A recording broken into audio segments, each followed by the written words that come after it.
Bienvenidos a la economía de Deutsche Welle. Los saluda Rosa Casals. Para los que invirtieron en oro a principios de este milenio, se puede decir que hicieron un muy buen negocio. El valor de este preciado metal se ha cuadriplicado en 2 décadas. Pero con el auge también se ha producido un incremento de la minería ilegal. En Brasil, por ejemplo, la fiebre del oro ha dado origen a una industria ilegal cada vez más sofisticada. Yanomami es la mayor reserva indígena de todo Brasil y tiene el tamaño de Portugal. Llegar a las zonas más alejadas del territorio es complicado. Por eso los mineros ilegales de oro usan aviones para transportar a los recolectores y su equipamiento. El alto precio del oro compensa el costo extra. En el año 2000 la onza de oro costaba $400. Hoy vale más de $1,800. Por eso en los últimos 2 años surgieron cientos de minas de oro ilegales. Los grupos de defensa de los derechos indígenas están molestos. Dicen que hay 20.000 mineros en Yanomami. El gobierno asegura que son unos 3.500. En algún momento pretendo ir en helicóptero a la zona. No vamos a detener a nadie. Tampoco será una operación de inspección de la minería irregular. Solo quiero hablar con ellos, ver cómo viven y hacernos una idea de la cantidad de oro que extraen. Desde estas declaraciones, el Ministerio de Medio Ambiente de Brasil ha aumentado sus esfuerzos. En septiembre cerró 59 pistas de aterrizaje, 5 helipuertos y 3 puertos fluviales en la reserva de Yanomami. También destruyó e incendió equipos. Sin embargo, la minería ilegal continúa devastando la tierra que el gobierno debería proteger. Un problema que, como vemos, causa graves daños a comunidades y medio ambiente. Conversamos al respecto con el economista y exministro de Energía y Minas de Ecuador, Alberto Acosta. Señor Acosta, un placer saludarle. Muchísimas gracias por atendernos. El gusto es para mí. Muy buenas noches. Buenas noches. Señor Acosta, la minería ilegal de oro se expande por América Latina, más en momentos de crisis como los actuales ante la falta de perspectivas. ¿Quién está detrás de la extracción ilegal de oro? Bueno, hay varios elementos que explican esta fiebre del oro que arrancó ya hace algunos años, yo diría ya casi 2 décadas, y que está provocando tremendas afectaciones sociales, ambientales, inclusive económicas y políticas. Detrás de esto hay varios actores. En primer lugar, yo diría que es la desesperación de la gente, de muchos sectores populares que se han visto sin empleo, sin posibilidades de ingreso y que en la medida que la pobreza ha crecido, particularmente en el campo, buscan alguna opción para sobrevivir en la minería ilegal, en condiciones realmente lamentables, no solo por las afectaciones a la naturaleza, sino por los impactos que ellos mismos y sus familias están sufriendo.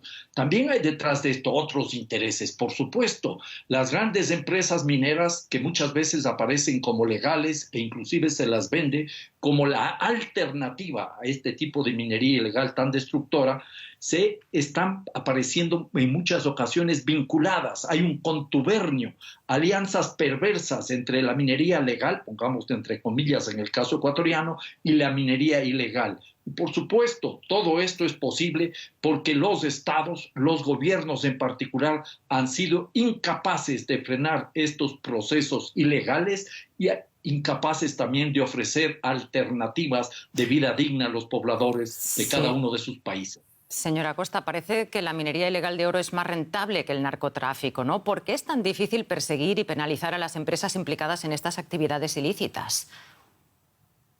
Bueno, detrás de todo esto, sin lugar a dudas, hay oscuros intereses. Ahí está metido el narcotráfico y eso es absolutamente claro. ¿Quién compra el oro?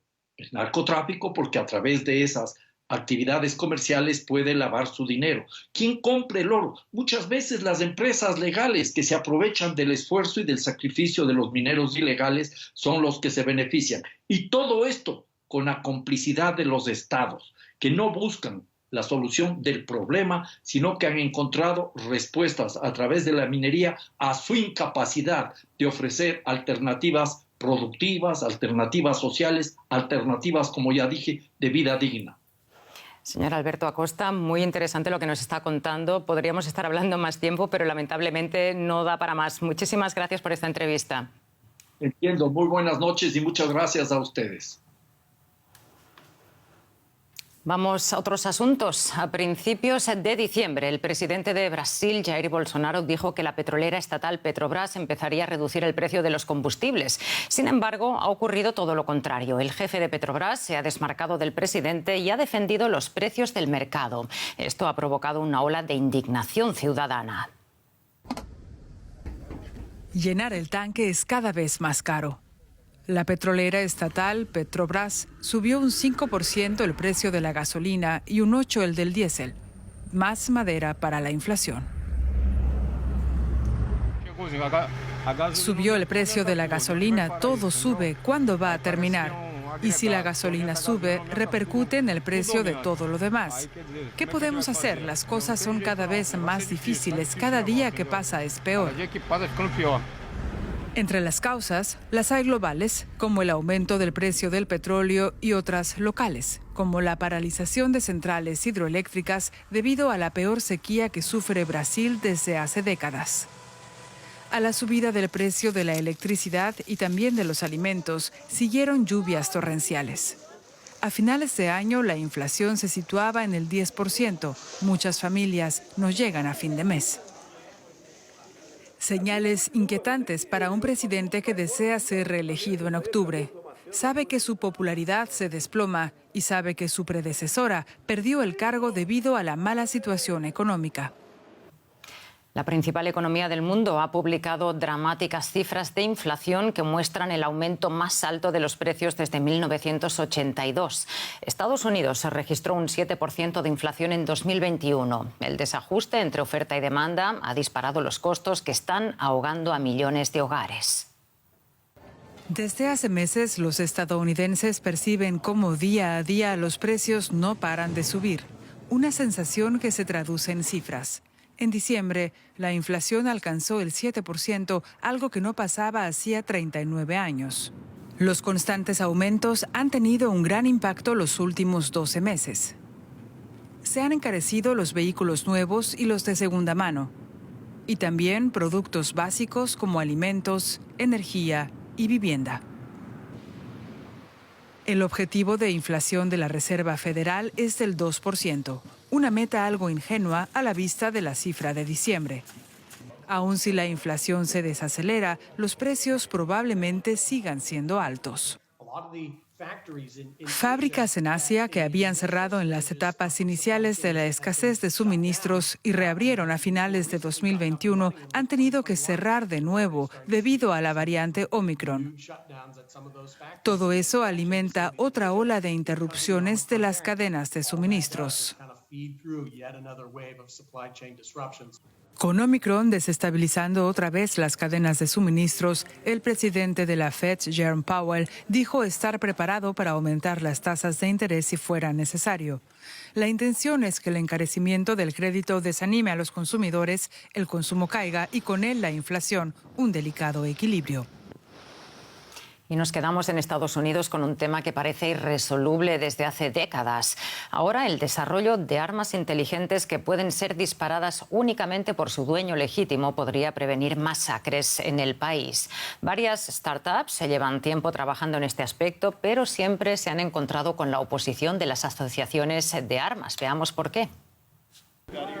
Un arma que se desbloquea como un teléfono inteligente, escaneando la huella dactilar para que solo el propietario legítimo pueda dispararla. En el pasado se aseguraba que este tipo de armas serían la solución a la violencia y los accidentes con niños. Ahora están listas para comercializarse. La startup Lodestar aspira a revolucionar la industria que en Estados Unidos factura $15,000 millones. Es el momento porque las baterías y los mecanismos son más pequeños. Podemos poner componentes electrónicos a las armas de fuego y la gente lo aceptará porque está acostumbrada a la electrónica. Pero las asociaciones de armas ven con recelo los artefactos inteligentes. Creen que promueven una dependencia excesiva de la tecnología en lugar de estrictas normas de seguridad y se oponen a que suplanten a las armas convencionales. Si me hubiesen dado una moneda cada vez que alguien dijo que sacaría al mercado armas inteligentes, ahora mismo sería rico. A lo único que nos oponemos es a los mandatos, que el mercado decida. Esa es la mejor manera. Pero históricamente, estos lobbies han impedido que las armas con tecnología de seguridad biométrica salieran al mercado. Tras la masacre del Instituto Columbine, la presión llevó a que el fabricante de armas, Smith & Wesson, se comprometiera a desarrollar armas inteligentes. Pero un boicot de la Asociación Nacional del Rifle estadounidense hizo que cambiara sus planes.